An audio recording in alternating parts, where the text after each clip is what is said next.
பேசியிருக்கேன். இன்னும் சில நாட்கள் யாரும் தோண்டலை விட மாட்டாங்க. அவங்களோட களத்தில் நான் போராடி கொண்டிருக்கின்றேன், போராடுவேன். அதில் எந்த மாற்று கருத்தும் இல்லை. நான் செப்பல் போடாமல் நின்றுருக்கேன். 4 மாதம் ஆச்சு என் செப்பலை கழட்டி. காரணம் என்ன?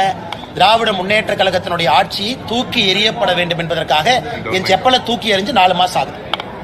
ஆனால் களத்திலிருந்து போராட போகின்ற என்னுடைய நேரம் முழுவதுமே களத்தில் இருக்க போகுது. அதிகமாக டிராவல் இருக்க போகுது. மக்களோடு மக்களாக இன்னும் அதிக பணிகள், இந்த மாநில தலைவர் அப்படிங்கிற நிறைய பணிகள் இன்னைக்கு எனக்கு இருக்காது. அதை பற்றி சந்தோஷம்தான். அமைப்பு ரீதியான பணிகள்லாம் வேறவங்க செய்யட்டும். அதனால தான் நான் சொன்னேன், மாநில தலைவர் போட்டியில் நான் இல்லை என்கின்ற அர்த்தத்தில் சொன்னேன். காரணம், களத்திலே இருக்க வேண்டும் என்று நினைக்கின்றேன், களத்தில் இருப்பேன். அதனால் தொண்டர்கள் யாராக இருந்தாலும் அவர்களோடு சேர்ந்து இந்த போராட்டம் இருக்கும். நான் ஏற்கனவே சொல்லியிருக்கேன், தலைவர் பதவி இருக்கிறனால ஒருவர் அடையாளப்படுத்தப்பட வேண்டும் என்கின்ற அவசியம் யாருக்குமே இங்கே இல்லை. பதவிகள் வரும், பதவிகள் போகும். ஆனால் எல்லோருமே இன்னும் சுறுசுறுப்பாக, வேகமாக, வீரியமாக களத்தில் போராட வேண்டும் என்று பாரதிய ஜனதா கட்சியினுடைய தொண்டர்கள் எல்லோரையும் இந்த நேரத்தில் அன்போடு கேட்டுக்கொள்கிறேன்.